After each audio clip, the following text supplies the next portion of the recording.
السلام علیکم ورحمۃ اللہ وبرکاتہ۔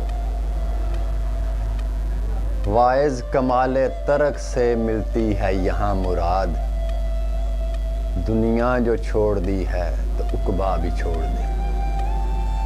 اس سے پہلے ہمارا جو موضوع تھا وہ ترک عقبیٰ کا تھا کہ جنت کی بھی خواہش جو ہے وہ انسان کو باقی نہ رہے، اجر و ثواب کی، جنت کی، یا کسی بھی لالچ اور غرض کے ساتھ اللہ کی جو عبادت کرنی ہے اس خواہش سے بھی انسان نکل جائے۔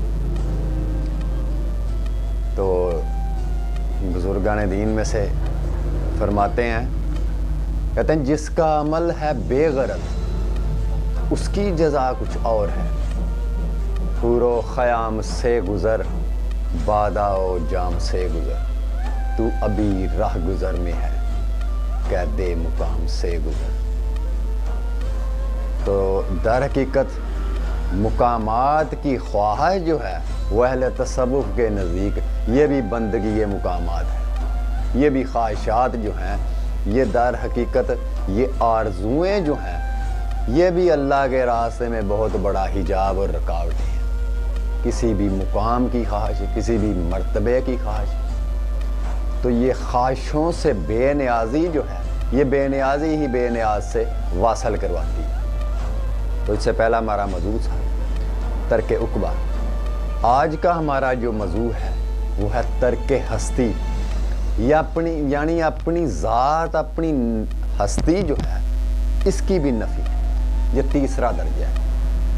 یہ اہل تصوف کے نزدیک جو ہے یہ فنا اور بقا کی منزل کے جو لوگ ہیں وہ ان منزلوں سے گزر کے پھر جو ہے وہ درجہ بدرجہ پھر آگے وہ فناہیت کی طرف جاتے ہیں۔ پہلا درجہ کیا ہے؟ ترک دنیا۔ دوسرا درجہ کیا ہے؟ ترک عقبیٰ، آخرت کی طلب باقی نہ رہے۔ تو تیسرا درجہ جو ہے وہ ترک ہستی ہے، اور پھر اس کے بعد جو چوتھا درجہ ہے آخری وہ ترک مولا ہے، مولا کو بھی ترک۔ اس کی وضاحت جو ہے اس ویڈیو میں ملے گی، ابھی آپ کو اس کی سمجھ نہیں آئے گی کہ ترک مولا کیا چیز ہے۔ تو چلتے ہیں اپنے موضوع کی طرف۔ تو ترک ہستی سے مراد یہ ہے کہ انسان جو ہے یہ اللہ کی ذات کا مظہر ہے۔ انسان ذات نہیں ہے، انسان ہستی ہے۔ کس کی؟ جس نے اس کو خلق فرمایا، اسی کا نعم البدل ہے، اسی کا عکس ہے، اسی کا پرتو ہے۔ یہ اس کے مظہر سے جدا نہیں ہے۔ جس طرح ہاتھ کا سایہ جو ہے وہ ہاتھ کے وجود سے اس کا سایہ جو ہے وہ قائم ہے، آپ اس سایہ کی نفی نہیں کر سکتے۔ سایہ حقیقت نہیں ہے، سایہ یہ حقیقت جو ہے یہ ہاتھ ہے، سایہ اس کا پرتو ہے، اس کا عکس ہے، لیکن اس پرتو کو آپ اس کی نفی نہیں کر سکتے، جھٹلا نہیں سکتے۔ کوئی حقیقت ہے جس کا وہ پرتو ہے۔ تو انسان بھی در حقیقت اللہ کی ذات کا پرتو ہے، جس کے بارے میں اللہ کی ذات نے فرمایا کہ انسان میرا بید ہے اور میں انسان کا بید ہوں۔ میں نے انسان میں اپنی روح داخل کی، انسان کو میں نے اپنی صورت اپنے چہرے پر خلق فرمایا۔ جس نے اپنے آپ کو پہچان لیا اس نے خدا کو پہچان لیا۔ میں تمہارے نفسوں میں گم ہوں، تمہیں دکھائی کیوں نہیں دیتا؟ قلوب المومنین عرش اللہ تعالیٰ، اور مومن کا دل جو ہے وہ میرا عرش ہے۔ تو یہ سارے جو ایڈریس اور پتے ہیں وہ انسان پہ جا کے اللہ کی ذات کے ختم ہو گئے۔ اللہ کی ذات نے یہ نہیں فرمایا کہ میں فلاں جگہ پہ رہتا ہوں، وہ تو لامکاں ہے اس کی۔ اگر کہیں یہ چیزیں ملتی ہیں تو وہ قرآن کریم کی ان آیات سے ملتی ہیں جن کا اشارہ انسان کی ذات کی طرف۔ تو ہستی جو ہے، انسان جو ہے وہ اس ذات کی ہستی ہے، اس کا برقع ہے یہ۔ اسی لیے اس نے انسان کو اپنا نائب بنا کے بھیجا، اور نائب ہم جنس ہوتا ہے، غیر جنس نائب نہیں ہوتا۔ اللہ کرے یہ ہم جنس اور غیر جنس والی جو ہے یہ بھی بات کسی کی سمجھ میں آ جائے۔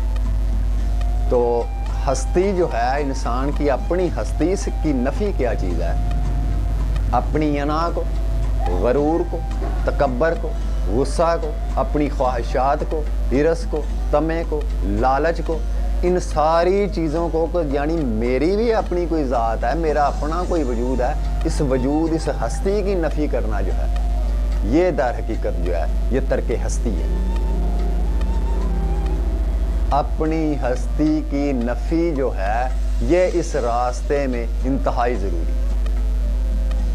وہ کہتے ہیں نا، جب تک بکے نہ تھے کوئی پوچھتا نہ تھا، تم نے خرید کر مجھے انمول کر دیا۔ تو خودی در حقیقت دو طرح کی ہے، ایک خودی نفس کی، جس کو آپ کہتے ہیں کہ میری اپنی بھی کوئی ذات ہے، یہ کام میں نے کیا، یہ کام جو ہے وہ میں نہ کر سکتا تھا تو یہ ہونا ہی نہیں تھا۔ در حقیقت وہ اپنے آپ کی جو ایک قوت اپنے اندر آپ نے کریٹ کر رکھی ہے کہ میرا اپنا کوئی وجود ہے، میرا اپنا کوئی فعل ہے، میرا اپنا کوئی دخل ہے، یہ میں کر رہا ہوں، تو یہ خودی نفس ہے۔ اور ایک خودی روح کی ہے، اور روح کی خودی خدا کی خودی ہے۔ اس لیے اس خودی کو اس خودی میں ضم کرنے کا نام جو ہے وہ ہی در حقیقت ترک ہستی۔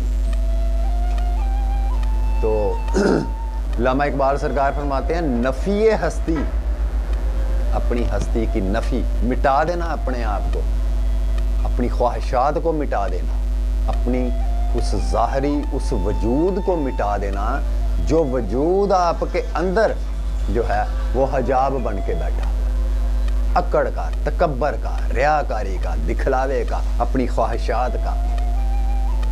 تو اقبال صاحب فرماتے ہیں نفی ہستی ایک کرشمہ ہے دل آگاہ کا، لا کے پردے میں ہے پنہا، لا کے دریا میں ہے پنہا موتی اللہ کا۔ نفی ہستی ایک کرشمہ ہے، نفی ہستی یعنی اپنی ذات کو مٹانا۔ یہ ان کا اقبال صاحب کا شعر کوئی مشکل نہیں ہے، لوگ تو پتہ نہیں کس طرح کا وہ ترجمہ کرتے ہیں، وہ سیدھی سیدھی سمجھ آتی ہے جس طرح وہ بیان کرتے ہیں۔ نفی ہستی یعنی اپنی ذات کو مٹانا۔ ایک کرشمہ ہے دل آگاہ کا۔ دل آگاہ کون؟ جو اللہ کی حقیقت کو جان چکا ہے اور اپنی حقیقت بھی اس کے آگے کھل کے آ گئی ہے کہ میری کوئی حقیقت نہیں ہے، وہی وحدہ لا شریک ہے جسے موت نہیں، باقی ہر چیز وہ فنا۔ تو اس لیے اقبال صاحب فرماتے ہیں وہ دل جو اپنی حقیقت سے آگاہ ہو گیا کہ میری تو کوئی حقیقت نہیں، کہتے ہیں اس کے لیے نفی ہستی ایک کرشمہ ہے دل آگاہ کا۔ لا کہتے ہیں مٹانے کو، جیسے کلمہ پاک ہے لا الہ الا اللہ، کچھ بھی نہیں مگر ہے اللہ۔ لا کے دریا میں ہے پنہا موتی الا اللہ کا، یہاں موتی تشبیہ انہوں نے رب سے دی ہے، اور اس موتی کی سیپ جو ہے وہ مومن کے قلب کو انہوں نے بولا ہے کہ تیرے قلب کے اندر جو موتی ہے وہ اللہ کی ذات ہے، لیکن چونکہ تو خود کامل نہیں ہے اس لیے وہ موتی کامل نہیں بن رہا، کیونکہ ابھی تو وہاں خواہشات نے اپنا ڈیرا لگایا ہوا ہے۔ تو اس لیے انہوں نے بولا نفی ہستی کہ کرشمہ ہے دل آگاہ کا، لا کے دریا میں ہے پنہا موتی الا اللہ کا۔ تو دوسرا وہ فرماتے ہیں کہ خودی مٹے نا، وہ خودی جو آپ کی خواہشات اور اناؤں کی اور تکبر کی خودی ہے، اس کے بارے میں کہتے ہیں خودی مٹے نا خدا کا پتہ چلتا نہیں، اور فنا کے بغیر بقا کا پتہ چلتا نہیں۔ تو اس لیے اس راستے میں اپنی خودی کو مٹانا در حقیقت یہ فنا ہی ہے، اور فنا کے بعد انسان جو ہے وہ بقا کے درجے میں داخل ہے۔ جب تک آپ اپنی اس ہستی کو فنا نہیں کریں گے، اپنی اس خیال کو فنا نہیں کریں گے کہ میرا بھی کوئی اس کائنات میں وجود ہے، اتنی دیر تک اہل تصوف کو وہ راہ نہیں ملی۔ حضرت شبلی رحمۃ اللہ علیہ جب مرید ہونے کے حضرت جنید بغدادی رحمۃ اللہ علیہ سرکار کے، تو حضرت جنید بغدادی سرکار نے انکار کر دیا کہ میں آپ کو بیعت نہیں کروں گا۔ تو وہ کہنے لگے کہ اس کا کیا پھر حل ہے؟ وہ کہنے لگے ابھی تم میری صحبت کے لائق نہیں، تو اس کے لیے بہتر ہے کہ تم بصرہ میں جاؤ، تمہارا ماضی جو ہے وہ بصرہ میں اس طرح گزرا ہے کہ تم امیر بصرہ گورنر رہ چکے، لہذا وہاں جاؤ اور جا کے جو ہے تمام شہر کے لوگوں سے معافی مانگو، پھر میرے پاس آؤ۔ حضرت شبلی رحمتہ اللہ علیہ کے شہر کے ایک ایک شخص سے انہوں نے معافی مانگی. تو 1 سال تک یہ سلسلہ چلتا رہا. اس کے بعد پھر وہ کہنے لگے اب بصرہ کے شہر میں جاؤ اور کاسا پکڑ کے گدائی کرو, بھیک مانگو جا کے. یعنی تیرے اندر وہ جو تکبر تھا گورنری کا, پہلے وہ ختم. پہلے اپنی اس ہستی کو مٹا, پھر میرے پاس آنا. تو اللہ کا قرب مانگنے میرے پاس آیا. تمہیں جنت کی آرزو نہیں ہے, مولا کی آرزو. اس لیے مولا کی آرزو جو اہل تصوف لے کے آئے ہیں ان کو اس راستے سے, اس لیے ان کے مشائخ نے, ان کے پیر و مرشد نے گزارا. در حقیقت اس کے اندر ہی اس ناقص موتی کو کامل موتی بنانے کا پراسیز یہ تھا. اس کے بغیر راستہ اور کوئی نہیں تھا. وہ ضرب ان کے نفس کے اوپر تھی.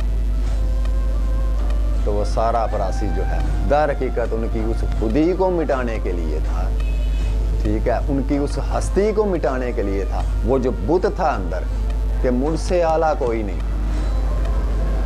اس بت کو پاش پاش کرنے کا یہ سارا پراسی. تو اس لیے وہ میاں محمد صاحب فرماتے ہیں,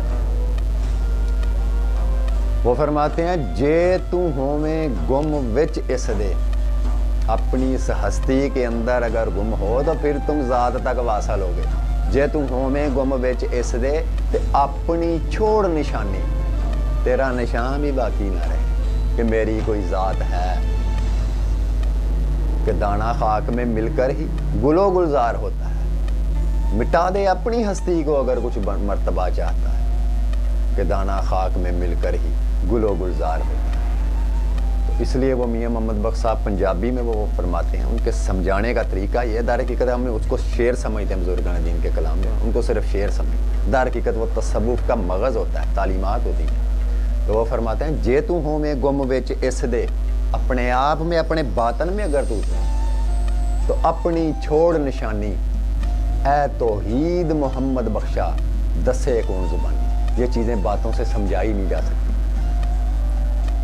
اب یہ اپنی ہستی کا پراسی جو ہے یہ حضرت جنید بغدادی تو شبلی رحمتہ اللہ علیہ کو زبانی کلامی تو سمجھا نہیں سکتے. اس لیے پریکٹیکلی لائف میں جب ان کو گزارا تو پھر ان پہ یہ چیزیں جو ہیں وہ آشکارا ہوئی کہ در حقیقت مجھے جس کی جستجو تھی وہ تو میرے ہی اندر تھا, لیکن میں نے اپنی اناؤں کی دیوار سے اس کو کونے میں لگا رکھا. تو جب تک ان چیزوں کی سمجھ نہ آئے یہ چیزیں جو ہیں انسان کے لیے, اسی لیے وہ کہتے ہیں کہ بزرگان دین نے پھر جو ہے ایسے لوگوں کو مجاہدات سے گزارا. جس طرح بابا فرید سرکار فرماتے ہیں, وہ کہتے ہیں عشق اندر مدرسہ تعلیم نیست. عشق جو ہے یہ در حقیقت خود ایک درسگاہ ہے. عشق جو ہے یہ خود بذات خود ایک مکتب ہے. عشق اندر مدرسہ تعلیم نیست, اپنے آپ کو مٹانے کی تعلیم یہ درس دے رہا ہے. این چنی علمت بیانے دی گرس, یہ وہ علم ہے جو بیان میں نہیں آ سکتا. تو اس لیے ترک ہستی یعنی اپنی ذات کو مٹانے کا نام ترک ہستی. اللہ کے قرب کے مشتاق جو ہیں, اس کے مطلوب جو ہیں, اللہ کے جو طالبین ہیں, ان کو پہلے اپنی ہستی کے اس کاسے کو توڑنا پڑے گا, کیونکہ ذات اپنی ہستی کے برقعے میں پوشید ہے. تو جس طرح حضرت آدم علیہ السلام نے, حضرت ابراہیم علیہ السلام نے کعبے سے 360 بتوں کو توڑا اور کعبہ پھر خالی کیا, اسی طرح انسان کے اندر اس کے دل میں 360 جو یہ بت ہیں اپنی خواہشوں کے, جن کے آگے وہ سجدہ ریز ہے, جن کو چھوڑنا نہیں چاہتا. جب تک یہ خواہشات کا بت خالی نہیں ہوگا, یہ کعبہ خالی نہیں ہوگا, کعبہ خدا یہ نہیں بن سکتا. اس کے لیے اپنی ہستی کی نفی ضروری ہے, ترک دنیا ضروری ہے. ترک دنیا کے بعد ترک عقبہ ضروری ہے, اور ترک عقبہ کے بعد جو ہے وہ ترک ہستی جو ہے وہ ضروری ہے. تو اس لیے میں کوشش تو کرتا ہوں آپ لوگوں کو اچھے طریقے سے سمجھانے کی, تاکہ یہ مسئلہ سمجھ میں آ جائے. اگر پھر بھی میں سمجھانے میں جو ہے وہ کامیاب نہ ہو سکوں یا سمجھا نہ سکوں جیسے سمجھانے کا طریقہ ہے, تو کمنٹ میں ضرور بتائیے گا اگر کسی چیز کی سمجھ نہ آئے گی۔ تو دوسرا یہ چیز ہے کہ اگر کوئی چیز آپ کو اچھی لگتی ہے، کوئی ویڈیو اچھی لگتی ہے تو اسے کائنڈلی آگے شیئر کیا کریں، تاکہ ایسے لوگ جو اس راہ کے متلاشی ہیں اور انہیں صحیح ڈائریکشن نہیں مل رہی، تعلیم نہیں مل رہی، تو وہ لوگ بھی ان چیزوں سے استفادہ حاصل کریں۔ اور مجھے بھی اس چیز کی خوشی ہوگی کہ شاید کوئی انسان اپنی منزل کو جو ہے وہ پانے میں کامیاب ہو گیا، اس کو یہ بات سمجھ آ گئی ہے، تو اس سے بڑا میرے خیال میں کوئی اور بینیفٹ نہیں ہو سکتا میری اس ویڈیو کا۔ مجھے یہی چیز ہے، اسی لیے میں اس چینل کو لے کے آیا تھا کہ وہ لوگ جو روحانیت کی اصل تعلیم سے ناآشنا ہیں، عشق حقیقی کی تعلیم سے ناآشنا ہیں، یا ان کو اس چیز کا شعور نہیں، یا اس سے پہلے وہ لوگ جو مریدین ہیں لیکن ان کو یہ تعلیمات نہیں دیں گی، تو وہ لوگ بھی اس تعلیمات سے استفادہ حاصل کر سکیں۔ شاید وہ اپنی منزل کو انشاءاللہ پالیں، اور شاید وہ میرے لیے کوئی دعا کر دیں، اور میرے لیے وہ کافی ہوگا۔ میرے لیے سرمایہ آخرت جو ہے شاید کسی کی دعا کی وجہ سے ہی میری بخشش ہو جائے۔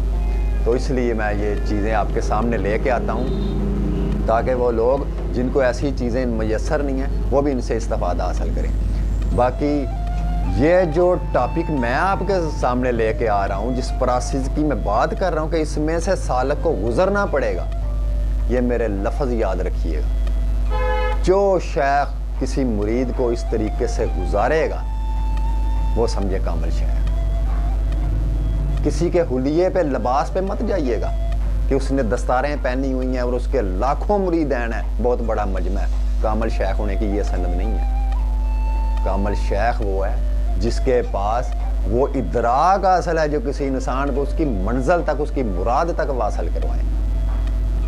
یہ کامل شیخ کی نشانی میں آپ کو بتا رہا ہوں کہ وہ آپ کو ان راہوں سے ضرور گزارے گا۔ یہ پراسز اس طرح طے کیے بغیر وہ لوگ جو اللہ کے صرف مشتاق ہیں، جن کو اللہ کے سوا کسی چیز کی آرزو نہیں ہے، کسی بھی چیز کی ان کو آرزو نہیں ہے، یہ ان لوگوں کی راہ ہے، ان کے لیے یہ تعلیمات ہیں۔ دوسرے بندے صرف اپنا وقت ضائع کریں گے، جن کی طلب ہی جنت ہے یا دنیا جن کی ڈیمانڈ ہے، ان لوگوں کو میرے اس پلیٹ فارم سے کچھ نہیں ملے گا، وہ اپنا وقت ضائع کریں گے۔ وہ جائیں کسی مولوی کے پلیٹ فارم پہ جائیں، وہ آپ کو ساری وہ نیکیاں اور وہ جنت میں درخت لگانے کے وہ سارے اجر و ثواب کے ان چکروں میں ایسا لپیٹے گا کہ آپ کو بھی وہاں سے تسکین ملے گی۔ یہاں پہ تو صرف اللہ کی بات ہے، اللہ کے سوا اور کچھ نہیں۔ جو طالب مولا لوگ ہیں، جو اہل فقر لوگ ہیں، یہ فقر کی تعلیم ہے۔ یہ تصوف کی تعلیم جو آپ کے سامنے لے کے آ رہا ہوں، یہ فقر کی تعلیم ہے۔ اس تعلیم کو سمجھنے کی کوشش کیجیے اور اس کے مطابق اپنی زندگی کو گزارنے کی کوشش کیجیے۔ جن کو کامل شیخ اگر میسر نہیں آیا تو کم از کم میری اس ویڈیو سے ان کو راستہ تو سمجھ آ گیا۔ سفر طے کرنا شروع کر دیں، اپنے دل کو اس کے لیے خالص کرنا شروع کر دیں، توبہ اور استغفار کرنا شروع کر دیں۔ دل کے لگے ہوئے گناہوں اور زنگوں کو اگر کوئی چیز دور کر سکتی ہے، یہ بات یاد رکھیے گا، وہ صرف ایک ہی چیز ہے، استغفار کی کثرت اور درود شریف۔ یا آپ کے دل میں جو غفلتیں ہیں ان کو ریگ مار کی طرح یہ چیزیں کام کریں گی۔ استغفر اللہ رب من کل ذنب واتوب الیہ اور درود شریف۔ اللہ آپ سب کو اس راستے پہ چلنے کی توفیق عطا فرمائے۔ والسلام۔